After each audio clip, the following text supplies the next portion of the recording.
Hello, everyone out there in music video land. The UK MVAs announced their call for entries last week, so it felt like a good time to make a tier list of the music video festivals and award shows.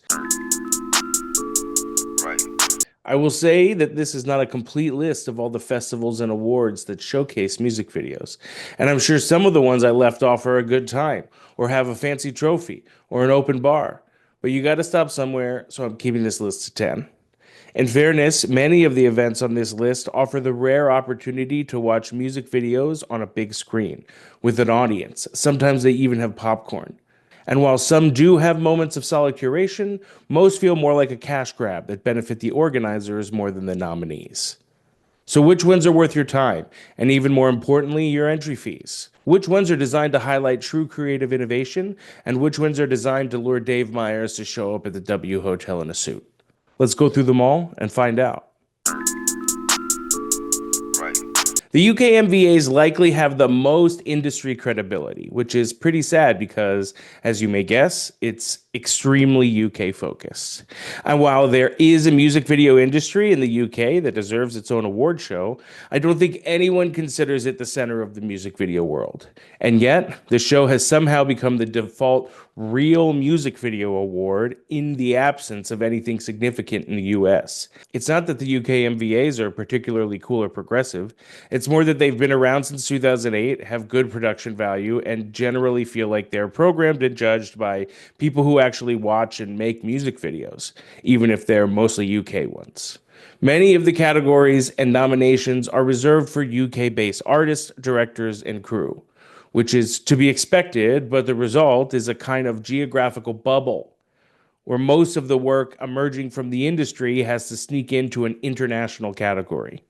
And while the Video of the Year category has often looked outside of the UK bubble and made some smart, globally relevant picks, even that comes with an asterisk because only one of the 17 winning videos was directed by a woman. There also are the entry fees, which could add up fast, especially if you're submitting across multiple categories, of which there are far too many. It also feels like people use UK MVA acclaim as a way to break into commercials more so than they use it to further their music video career. Winning a Best Director award almost feels like you finally punched your ticket out of the industry. But despite this, the UK MVA is still one of the few shows that people in the industry take seriously. Production companies send out press releases when a video gets nominated, directors put it in their bio, they make sure the award can be seen in the background of their Zoom calls. It has clout, not because it's perfect, but because it exists at the weird intersection of curation, longevity, and lack of competition. That's why I'm putting it in B tier. It's not an S tier celebration of the form. It's not a grassroots community event. It's not even particularly global. But it does reflect a version of the industry that a lot of people work within, and that counts for something. Everyone in the music video industry still craves a Moon Man. Even YouTube era music video heads know the significance. We just wish MTV seemed more interested in awarding them to folks from the industry. If MTV had their way, they would give all the awards to musicians, even in the technical categories. This is highlighted by the last 5 winners of Best Direction going to artists self-directing their own videos. But the history and relevance can't be denied. This is a major award show originally built to celebrate music videos, and it continues to be that. The fact that there's a show with this level of pop culture impact that still has technical categories for music videos is a win, even if they don't televise them. It's not that the MTV VMAs are good, they are not. They are a bloated, corporatized influence funnel built to maximize social impressions and to make sure Taylor Swift shows up every year. But MTV helped create the modern music video, and that style and visual language is just as present today as it was then, not just as a format, but as an industry. When the first VMAs aired in 1984, it wasn't an afterthought or an add-on to a film festival. It was the centerpiece of a cultural institution that lived and breathed music videos. Of course, the golden era is long gone.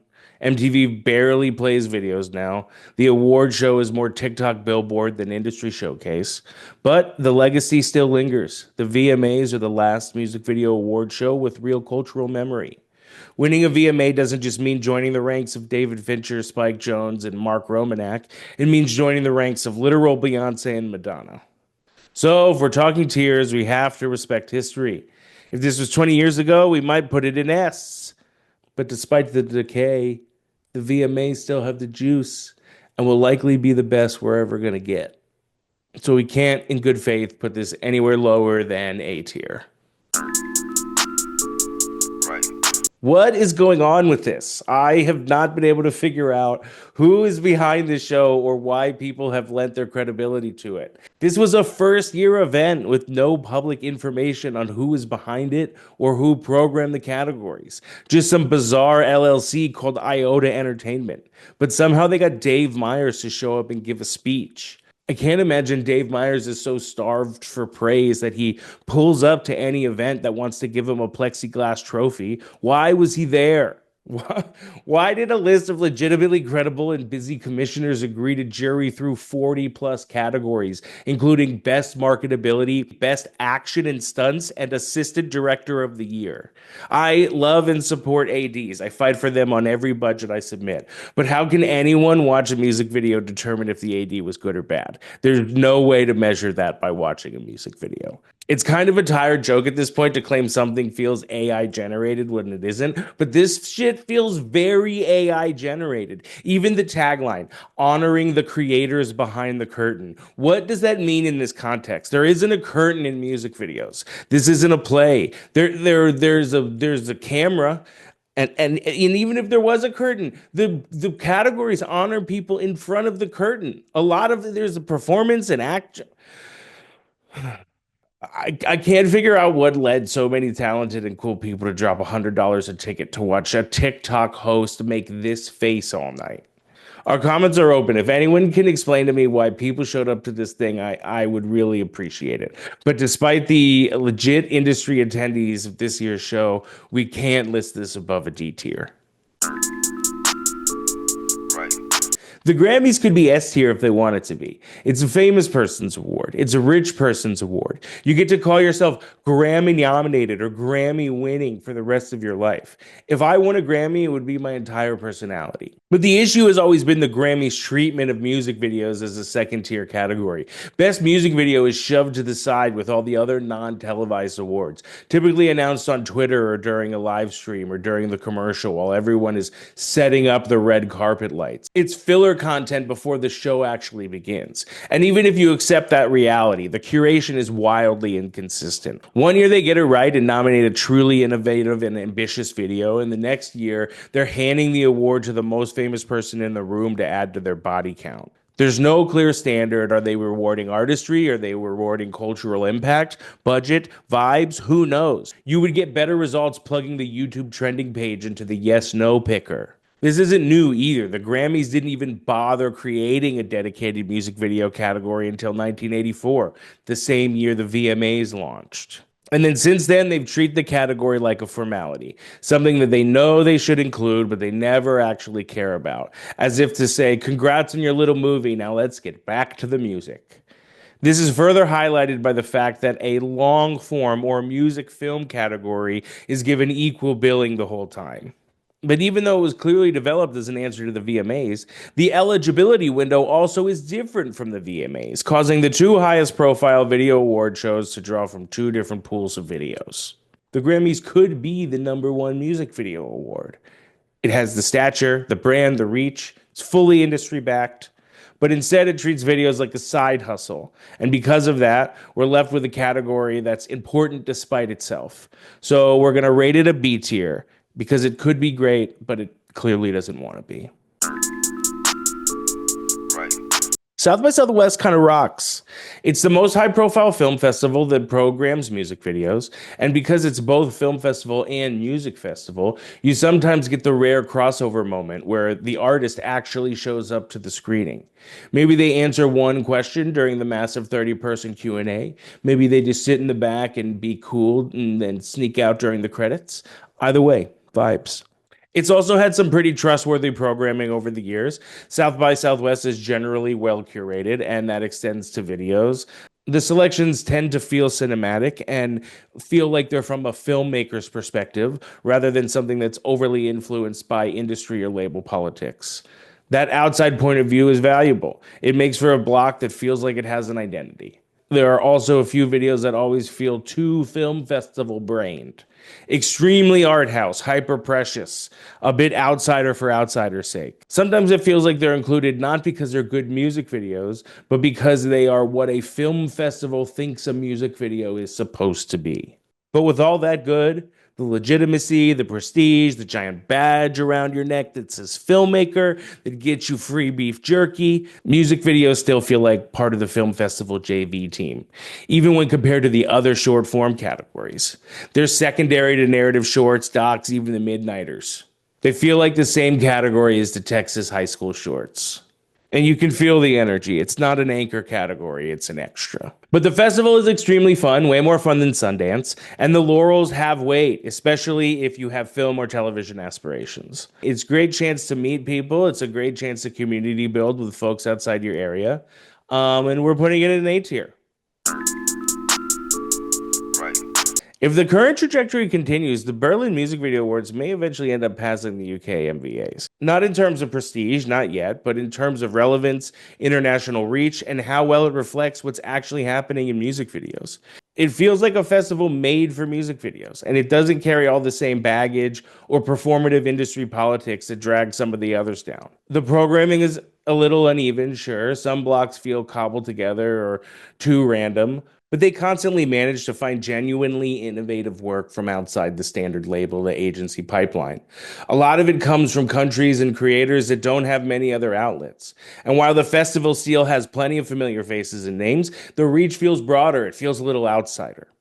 You're just as likely to see a great piece from Bulgaria, from Mexico, from South Korea, as you are from London and LA. It's also not stuffed with categories to pad the entry fees. It's a tight 15, keeping it mostly to what you would expect, with a couple really fun random ones to keep things a little weird, like most trashy. It's very inspired and creative, with enough real industry buy-in to keep it from feeling too niche. I've never been, but in pictures, it looks like they have a huge, massive, almost intimidating trophy, which earns them extra points. So we're going to go with B tier, but one of the few that's trending upward. AICP, Cameramage, Siliclopes, Clio, DNAD, they're all getting lumped together. One, so I don't have to try to pronounce them all again, but two, because no matter what your commercial rep says, these have no value in music videos. C tier, all of them. Don't waste my time. Tribeca started accepting music videos as part of their shorts program in 2022. In their announcement, Tribeca gave no context to why they would suddenly start programming music videos after 22 years, other than citing that in the past they have occasionally programmed films that were vaguely music video themed, including one short film about Blondie once. The music video blocks have been unusually short, usually 8 videos in about 30 to 45 minutes, and the programming is extremely random. It's not cutting edge, it's not indie, it's not pop, it's not even New York themed. It's mostly mid to decent label videos. Sometimes there's a standout, never anything great. But every year there's at least one complete head scratcher. This year it was Grace Bowers and the Hodgepodge, Madam President, a music video by an unsigned 17-year-old singer-songwriter released just prior to the election. It's a really confusing and tone-deaf choice to screen this video 8 months after the election in which the candidate it supports lost, and that the harmful impacts of that loss are increasing by the day. The themes of this song aren't complex or timely. It's not a protest anthem. It's a type of song you hear at a country fair in a blue state. Whoever decided this would be a good video to screen in June of 2025 was at best misguided. Tribeca added a unique component to this year's festival, as the screening featured Kid Cudi's world premiere of his short film Neverland and an extended Q&A. It's rare that a music video block will feature a premiere. Usually, the internet gets the music video first, which somewhat goes against the spirit of a film festival. No disrespect to Kid Cudi, but unfortunately in this case, it just comes off as a gimmick to make up for bad programming. To be fair, Tribeca still holds weight, especially outside of the music video community. But that's almost the problem. They're suggesting to their audience that this random sampling of music videos is representative of the music video industry. Robert De Niro and Steve Buscemi may show up and watch them. Tribeca has the clout to be one of the greats. They have the New York prestige and a voice when they want to. But they really need to get their act together and do some outreach to the music video community. Until then, they'll remain a C tier. Right. What people call the MTV era is technically the MTV, BET, and VH1 era. All three had their place in the music video ecosystem. And for certain genres and for certain videos, BET was even more synonymous than MTV. There are obviously the BET uncut videos that MTV outright banned, like Nelly's Tip Drill and NERD's Lap Dance. But in the early days, MTV didn't play videos by black artists at all. And even once that changed, for years, they stayed away from hip hop, soul, or anything else that wasn't Prince or Michael Jackson. And they continued to have blind spots even after launching Yo! MTV Raps. BET didn't just showcase black musicians, it also was the launchpad for black directors who helped create the visual language of pop videos to this day, not just hip-hop videos. And BET is one of the only major televised award shows that recognize that. They actually have a Video Director of the Year category. That's something the Grammys don't have, that's something South by Southwest doesn't have. It's more than most film festivals that toss music videos into a side block and call it a day. The fact that BET names and honors the directors, not just the artists, shows that they at least understand that there is a behind-the-scenes culture that matters. The BET Best Director Award also has served a chance to fill MTV's blind spots. Iconic directors like Benny Boom, Chris Robinson, Alan Ferguson, Director X, and Khalil Joseph have all won BET awards but have never even been nominated for VMAs. Even the legendary Hype Williams has never won a VMA for directing, although he's been nominated 6 times. But he has won one from BET. Fun fact, Erykah Badu has a Best Directing Award from both BET and MTV. Legend. Plus, the BET Awards have a historical weight. Unlike newer festivals or social media era shows, the BET Awards were part of the ecosystem when music videos were at their cultural peak. But while it deserves credit for celebrating and actually awarding directors that MTV overlooks, the directing category hardly ever changes. The category has existed for 17 years, and Benny Boom has been nominated 16 of those years. Benny is one of the all-time greats, and 10 of those are probably valid. But it's a bad look to give anyone a permanent spot in a category. Anyway, B tier for BET, for the culture, for the history, even though they're probably on autopilot. At this point. Right. We round out our list with the Webbies. This is not praise. This is to demonstrate how few legit options there are. The Webbies are a catch-all digital award show celebrating excellence on the internet. It's an umbrella so wide that music videos inevitably get lumped in and treated just like any other bit of internet content. Tossed in alongside branded TikToks, mobile apps, and celebrity podcasts. The result is a category that lacks definition, lacks industry connection, and obviously lacks taste. There is a jury award, the Webby, and a separate People's Voice Award voted on by the public. That may sound democratic, but in reality, it awards whoever has the biggest online following or email list. The music video winner tends to go to whatever major label bothered to enter. The noms used to be selected by committee, but now it is fully pay to play and extremely expensive to enter, like a grand. Definitely the highest we've seen, so high that an individual director is priced out of entering themselves. If you were online in 2010, it might feel nostalgic to win one, and aesthetically the design of the trophy is funky, but for a music video in 2025, it's a C-tier award.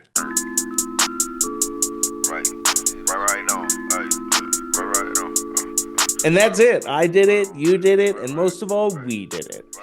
Do you agree with these takes? Do you disagree with these takes? Let us know in the comments below.